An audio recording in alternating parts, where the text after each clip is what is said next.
இந்த வேளையிலும் ஆவிக்குரிய மன்னாவை அருளும்படியாக நம்முடைய பிரதம பெயர் கணத்துக்குரிய மாட்ரேட் ஜான் சத்திகுமார் அவர்களை அன்போடு நான் அழைக்கிறேன். கரங்களை தட்டி ஐயா அவர்களை வரவேற்போம்.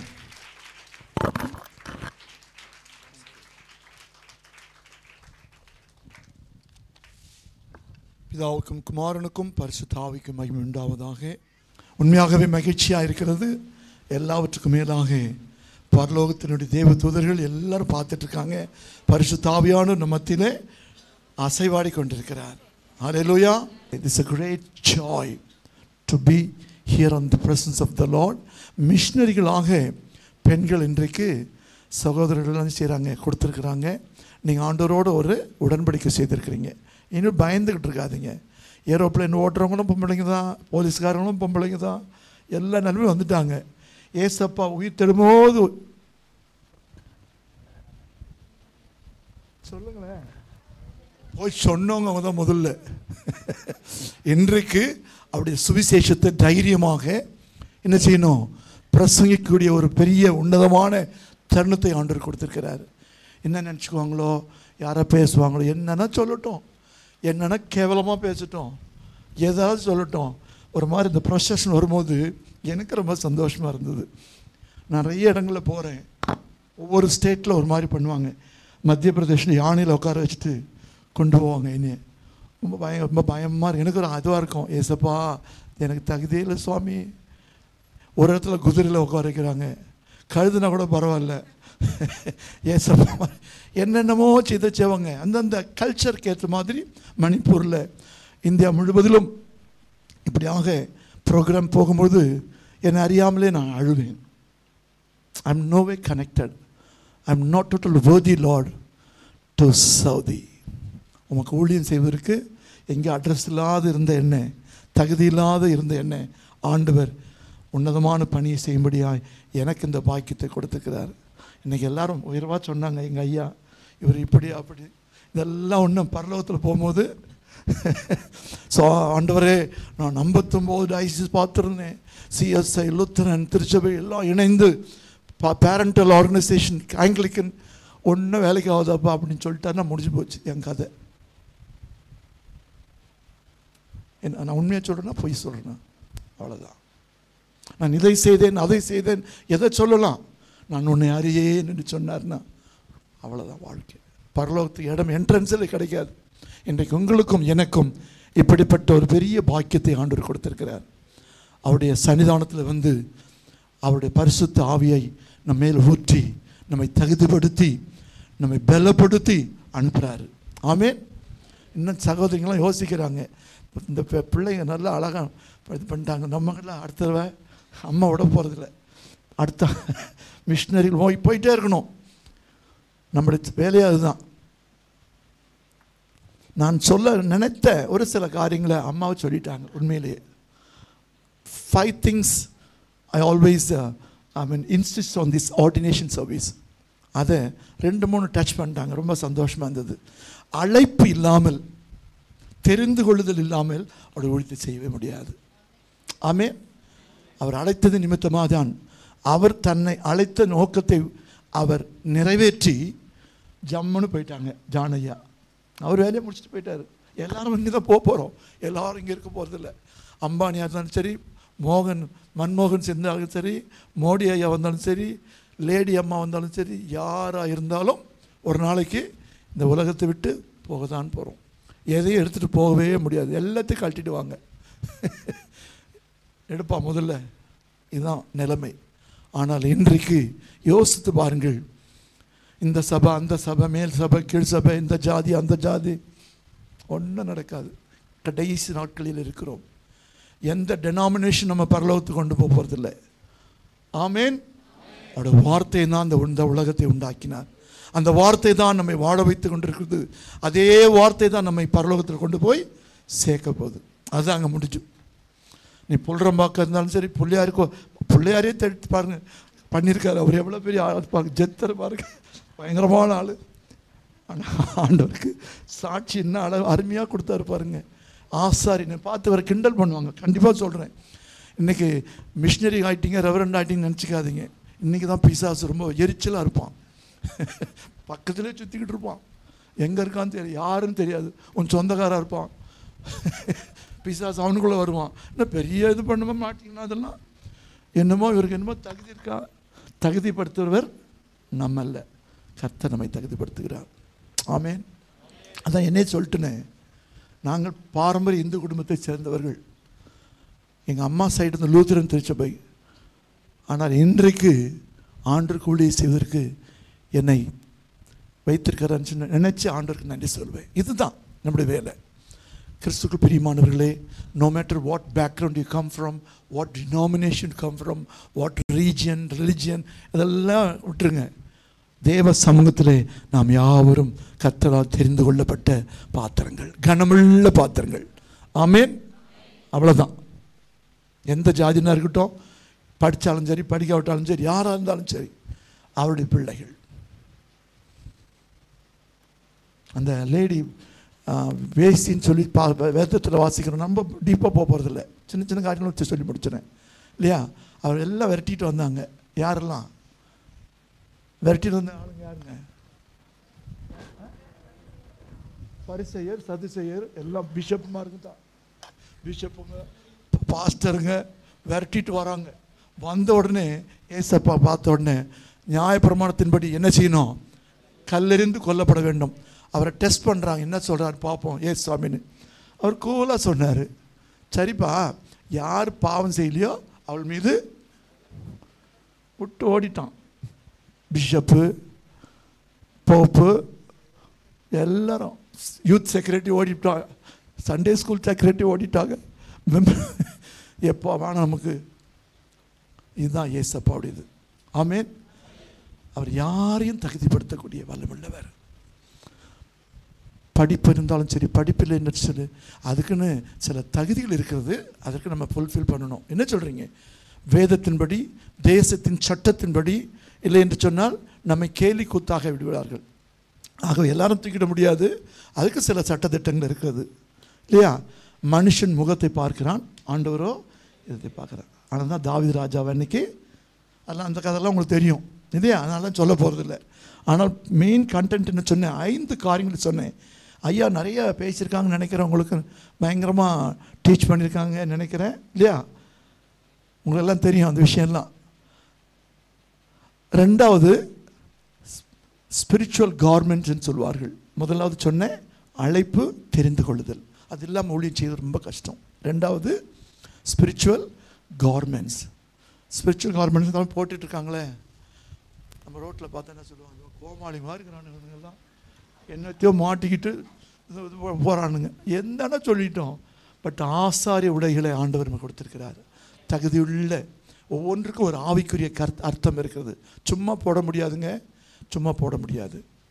மிகவும் ஜாக்கிரதை உள்ளவராய் நான் பாவப்பட்ட சரீரத்தை மூடுவதற்கு என்ன செய்திருக்காரு? இந்த ஆடை கொடுத்திருக்கிறார். மிகவும் விசேஷமானது. ஸ்டோல் என்று சொல்வார்கள். ஸ்டோல் சொன்னார் ஐயா. என்ன சொன்னார்? ஸ்டோல். இந்த மேலே போட்டு மாலை போடுறாங்களே, கட்சிக்காரங்க மாலை போடுவாங்க. நம்ம என்ன செய்யணும்? ஆசாரியர்களுக்கு நம்ம கொடுக்குற ஸ்டோல். என்ன செய்யணும்? ஒரு மாடு இப்படி ஓடும், கீழ்ப்படியாது, அப்படி ஓடும். அது எந்த செய்யணும்? பேலன்ஸ் பண்ணி கொண்டு போகணும். அதுதான் நுகத்தடி. நுகத்தடி. கேர்டில் சொன்னார். என்ன சொன்னார்? கேர்டில் சத்தியம் என்னும் அரைக்கச்சை. எல்லாத்துக்கும் கருத்து இருக்குங்க, அர்த்தம் இருக்கு. சாதாரண விஷயம் இல்லை. இந்த மோதிரத்து கூட அர்த்தம் இருக்கு. மாட்டின்னு வந்துட்டார் இருந்தாலும் எங்க தப்பா ஒரு மாதிரி நினச்சிடாதீங்க. அது மெயின் லைன் சர்ச்சஸில் பார்த்தீங்கன்னா அது ரொம்ப பயபக்தியாக முத்தம் கொடுப்பாங்க. எங்கள் இதில் அதெல்லாம் வந்து செய்வாங்க சிலர். நாங்கள் என்ன இது பண்ணிக்கிறதில்ல.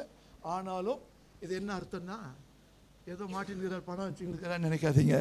அதுக்காக மாட்டல. திருச்சபைகளை, விசுவாசிகள் பெருமக்களை, சபைகளை ஒன்றாய் நடத்தும்படியான ஒரு அதிகாரத்தை ஆண்டவர் என்ன செய்திருக்காரு? நிச்சயத்திருக்கிறார். திருமணம் பண்ணல, திருமணம் மேலே தான், கல்யாண விருந்து மேலே தான். ஆனால் இங்கே நிச்சயிக்கப்பட்டிருக்கிறார்கள். இந்த மோதிரம் எதுக்கு? அதையும் தெரிஞ்சுக்கணுங்க. பாஸ்டர்ஸ்னால சொல்கிறேன், இல்லாட்டி நான் சொல்ல மாட்டேன். பாஸ்டர்ஸ் இல்லைன்னா சாதம் வேறு செய்தி கொடுத்துருப்பேன். இது வந்து இங்கே என்னது? மனைவி உலக பிரகாரமாக விவாகம் செய்து வாழ்கிறது. சரியா? ஆகவே ஒரு நல்ல ஒரு மோதிரம் போட்டாலும் சரி உங்களோட உங்கள் இஷ்டம், அதை பற்றி நான் சொல்லலை. ஆசாரியர்களுக்குரிய வஸ்திரங்களை சொல்கிறேன். ஸ்பிரிச்சுவல் கார்மெண்ட்ஸ் ஒன்றுத்துக்கு ஒரு அர்த்தம் இருக்கிறது. அது பெரிய ஒரு message. But I am not going take much time. நீங்களாம் வெறுத்து போயிடுவீங்க, என்னையா ரொம்ப இதுவாகிடுச்சுன்னு சொல்லிட்டு. அடுத்தபடியாக சாங்க்டிஃபிகேஷன் சொல்லுவாங்க. பரிசுத்தமாக்கப்படுதல். சாங்க்டிஃபிகேஷனா நம்முடைய சிந்தனை, நம்முடைய நட, நம்முடைய உடை, நம்முடைய பாவனை, நம்முடைய பார்வை எல்லாமே பரிசுத்தமாக்கப்படணும். எப்படி பரிசுத்தமாக்கப்படுறது? அவருடைய வார்த்தையினாலும் பரிசுத்த ரத்தத்தினாலும் அவருடைய ஆவியினாலும் மாத்திரமே பரிசுத்தமாக்கப்படணும். நான் பெரிய பிஷப்புங்க, அதனால் பரிசுத்தவான் கிடையாது. அங்கி போடுறதுனால பரிசுத்தவான் கிடையாது, அப்படிலாம் சொல்ல முடியாது.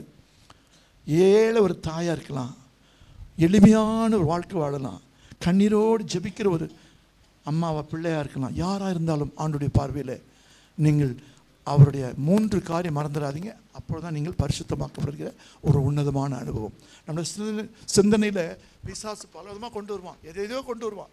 அந்த சிந்தனைகளை ஆட்கொள்ளும்படியாக சாங்க்டிஃபிகேஷன் சொல்வார்கள், மறந்துடாதீங்க. அடுத்தபடியாக 3 முடிச்சிட்டுனா 4வது அனாயின்ட்மெண்ட் வித் ஆயில். அவருடைய பரிசுத்த ஆவியானவருடைய என்ன செய்கிறாரு? ஆயில், அதை நம்ம இது அபிஷேகம் பண்ணும்படியாக செய்கிறார். அதுக்கு நிறைய ஒரு டெஃபினிஷன் நிறைய இருக்குது, அதெல்லாம் சொல்ல முடியாது. ஆனால் ஏதோ ஒரு சிம்பாலிக்காக நாம் செய்கிறோம்னு நினைக்காதீர்கள். அவருடைய பரிசுத்த தைலத்தை மீது செய்ததுக்கு இன்றைக்கி ஊற்றப்பட்டிருக்கிறது. சரியா? ஒவ்வொரு இன்றைக்கு அபிஷேகம் பண்ணப்பட்டிருக்கிறீர்கள். விசேஷமாய் ஆண்டவர் என்ன செய்திருக்காரு? உங்கள் மீது பரிசுத்த ஆவியான புறாவை போல இறங்கியிருக்கிறார். அதை மறந்துடாதீங்க. மனுஷன் செய்கிறது அல்ல, கடைசியாக சாக்ரிஃபைஸ் என்று சொல்வார்கள். சாக்ரிஃபைஸ் என்று சொன்னால் என்ன அர்த்தம்? பலி செலுத்துறது. ஏசப்பாவுக்கு என்னென்ன கொண்டாந்து கொடுக்குறீங்க ஊழியத்தில், சர்ச்சில். இன்றைக்கு உங்களே என்ன செய்கிறீங்க? பலி செலுத்தணும். பலி செலுத்தும் பொழுது ஒரு உன்னதமான ஒரு அனுபவம். எங்கப்பா ஆட்டுக்குட்டின்னு சொன்னான் இல்லையா? தகப்பன் என்ன எப்படி இருந்திருப்பார்? அவருக்கு தெரியும், அவர் எல்லாம் பார்த்துக்கொள்வார். நீங்கள் உங்களை இன்றைக்கு என்ன செய்கிறீங்க? பலி செலுத்துறீங்க தேவனுடைய சன்னிதானத்தில். இன்றிலிருந்து, இந்த க்ஷணத்திலிருந்து பொய்யோ பொருட்டோ உலக காரியங்களோ சிந்தனையோ வீணான உலக ஆசை எல்லாவற்றையும் வெறுத்து ஆண்டவருக்காக வைராக்கியமாய் ஒரு கூட்ட ஆத்துமாக்களை ஆதாயப்படுத்துகிற இறை பணியிலும் சமூக பணியிலும் என்னை நான் என்ன செய்வேன்? ஒப்பு கொடுக்கிறேன் ஆண்டவரே என்று நீங்கள் ஒப்பு கொடுக்க வேண்டும். ஐயா எனக்கு கொடுத்த டைம் முடியும் போது 2 நிமிஷம் தான் இருக்குது. ஆகவே ஒவ்வொருவரும் இந்த நாளிலே தெய்வ பயத்தோடும் ஆண்டவருக்கு இன்றைக்கி நீங்கள் என்ன செய்யிருக்கீங்க? கொடுத்துருக்கீங்க. அம்மாவோடு அருமையான தாயார் அவர்கள், நீங்கள் பிஷப் அம்மா முதல்ல பிஷப் அம்மான்னு சொல்லிட்டு இருப்பீங்க இல்லையா? இன்றைக்கு அவர்களுக்கு கேனன் என்று சொல்லப்படுகிறோம். கேனானிக்கல் லா பிரகாரம் சட்டத்தின்படி நாங்கள் அவர்களுக்கு திருச்சபையில் அந்த அங்கீகாரத்தை கொடுத்துருக்கிறோம். உங்களுக்கு ஒரு ஆவிக்குரிய தாயாராய், அதுக்காக ஒரு பெரிய மற்ற காரியங்களை செய்கிறதெல்லாம் நினைக்காதீங்க. தயவுசெய்து ஐயாவோட ஸ்தானத்தில் அம்மா அவர்கள் உங்களுக்கு ஆவிக்குரிய தாயாராய் ஜெபிக்கிற ஒரு அருமையான தாயாராய் கொடுத்துருக்கிறார்கள். அனைத்து போதக பிதாக்கள் இன்றிலிருந்து அவங்கள யாரா அங்கிள் மாமோய் அப்படி கூப்பிட்றாதீங்க. அண்ணா அக்கா தம்பி யாராக இருந்தாலும் சரி, தயவு செய்து தாழ்மையாக கேட்குறேன். இந்த அபிஷேகம் பண்ணப்பட்ட பிறகு உங்களோட ட்ரெண்டை, உங்களுடைய லாங்குவேஜை கொஞ்சம் மாற்றிக்கிடுங்க. ஐயான்னு சொல்லுங்கள், அம்மான்னு சொல்லுங்கள். ஒரு சின்ன பிள்ளையாக இருக்கலாம், ஆனால் அபிஷேகம் பண்ணப்பட்ட தேவ மனுஷன். அந்த இதை மறந்துடாதீங்க. இன்றைக்கு அபிஷேகம் பண்ணப்பட்ட திருச்சபைகளில் அது சிஎஸ்சி திருச்சபையாக இருந்தாலும் சரி, லூத்தரன் திருச்சபை, அது பெந்தகோஸ்தே திருச்சபை, எதுவாக இருந்தாலும் சரி, வித்தியாசங்கள் வித்தியாசமாக இருக்கலாம். நடைமுறைகள், த ஆர்டர் ஆஃப் சர்வீஸ், ஆனால் எல்லாரும் ஆண்டோடைய பிள்ளைங்க தான். ஆமென். அவர் எல்லாரும் சகல ஜனங்களுக்கும் என்ன பிறந்திருக்காரு? ஏசப்பா இன்றைக்கி கர்த்தத்துவம் மேல் இருக்கிறது. கிறிஸ்மஸ் இப்போ தான் முடிச்சிருக்கிறீங்க. ஆகவே தயவு செய்து மறந்துடாதீங்க. இன்றைக்கு நீங்கள் இதை கற்றுக்கொள்ள. ஆண்டவர் உங்களை பார்த்து என்ன சொல்லணும்னா, உங்களுடைய ஊழியம் என்ன? நீங்களாம் இப்போ பெரிய அபிஷேகம் பண்ணப்பட்டீங்க, பின்னாடி இருக்கவங்களுக்கெல்லாம் ஒரு ஊழியம் ஆண்டவர் கொடுத்துருக்காரு. யோவான் 1:42 நினைக்கிறேன், வாசிக்க வேண்டாம். இவன் பாருங்க, நாத்தான்வேலை பார்த்து பிலிப்பை பார்த்து என்ன கேட்குறான்? நாத்தான்வேல் ஆலயத்துக்கு வந்தால் என்ன கிடைக்கும்? இன்றைக்கி ஜனங்கள் அப்படி தான் கேட்குறாங்க. அங்கே என்ன கிடைக்கும்? சாப்பாடு கிடைக்குமா? ட்ரெஸ்ஸு கிடைக்குமா? அது உண்மையான தப்பு கிடையாது. அங்கே வந்தால் என்ன கிடைக்கும்? நீ என்ன செய்யணும்? பிலிப்பு என்ன சொன்னார்? வந்து பார். இந்த ஊழியத்தை செய்தீங்கன்னா போதும், பெரிய செய்தியெல்லாம் சொல்ல வேண்டாம். வந்து பார், அவர் பார்த்து கொள்வார். நீ வர வைக்கிற வேலை உங்கள் வேலை, பார்க்குற வேலை அவருது. அவர் பார்க்கல, நம்ம ஒன்றும் பிரச்சனை இல்லை, அவருக்கும் அவங்களுக்கு உண்டு. சாமி நான் கொண்டு வந்து விட்டுட்டேன் உன்ட்ட, நீ பார்த்துக்க இனிமேல் எப்படி. அந்த ஊழியத்தை நீங்கள் எல்லோரும் செய்வீங்களா? கை தூக்குங்களா தயவு செய்து. ஜெயலலிதா அம்மா கேட்குறேன்னு நினச்சிக்காதீங்க, செய்வீர்களா? ஒவ்வொருவரும் ஏசப்பாவுக்கு கொடுக்குற வாக்குறுதி இன்னைக்கு, நான் செய்வேன், ஒரு ஆத்மாவை கொண்டு வருவேன், அது என்னுடைய கடமை என்று சொல்லணும். சரியா? ஊழியர்களை உற்சாகப்படுத்த முடியாது நான் சொல்லி முடிக்கிறேன். செய்தியே கொடுக்குறீங்க. நான் என்னுடைய வேலையே செய்தி தான் கொடுக்கணும். இந்த பிஷப் இந்த மாதிரி பண்ணிட்டாரு. கடைசியாக சொல்லி முடிச்சிடறேன். போதகர்களாக இருந்தாலும் சரி, நீங்கள் மிஷினரிகளாக இருந்தாலும் ஒரு இடத்துல நின்று பேசுனீங்களா, அதுக்காக உங்களுக்கு சின்ன சின்ன டிப்ஸ் கொடுத்துட்டு போயிடுறேன். இந்த இது பேர் என்ன தெரியுமா? போட்டியம். ஆவிக்குரியதில் என்னன்னு சொல்லலாம், இதை பலிப்பீடம். இது அது மேலே கொடுக்கறது, ஏசப்பாட்டை வைக்கிறது, உங்களை பலிப்பீடத்தில் சாக்ரிஃபைஸ் பண்ணுறது. போடியம்னு சொல்லலாம். It's general common secular word. But spiritual இதில் சொல்லும் போது நீங்கள் தெரிஞ்சு வச்சுக்கணும். முக்கியமாக போதகர்கள் இல்லையா, புல்பீட்னு சொல்லுவாங்க. என்னது புல்பீட்? புல்பீட்னா என்ன அர்த்தம் சொல்ல முடியுமா? தெரிஞ்சுக்கிட்டு நல்லது. என்னுடைய கடமை சொல்லித்தரேன். இதை தெரிஞ்சுக்கிட்டிங்கன்னா ரொம்ப பிரயோஜனமாக இருக்கும். ஆவிக்குரிய அர்த்தம்.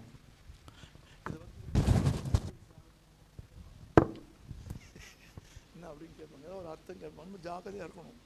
ட்ரெஸ்ஸு போடுறத கேட்பாங்க, என்னப்பா தூங்கிட்டு இருக்கிறாரு மாதிரி.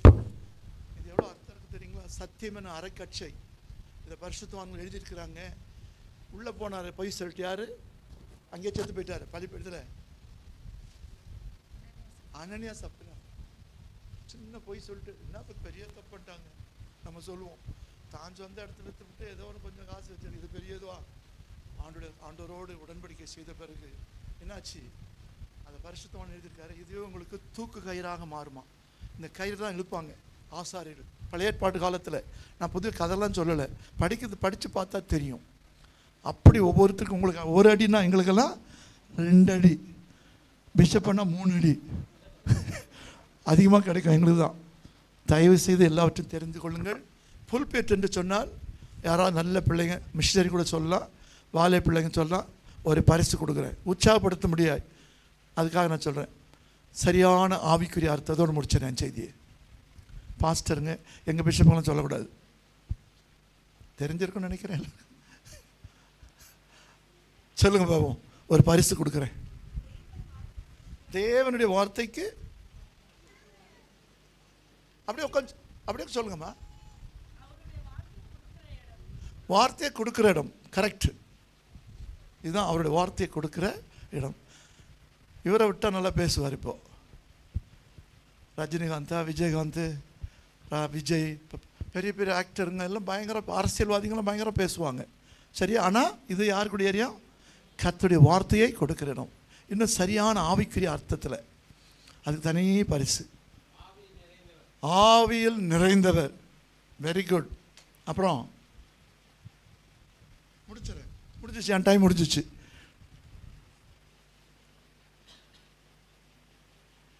ரொம்ப சிம்பிள், ரொம்ப சிம்பிள். பெரிய இதெல்லாம் வேண்டாம், டிக்ஷனரிலாம் பார்க்க வேண்டாம்.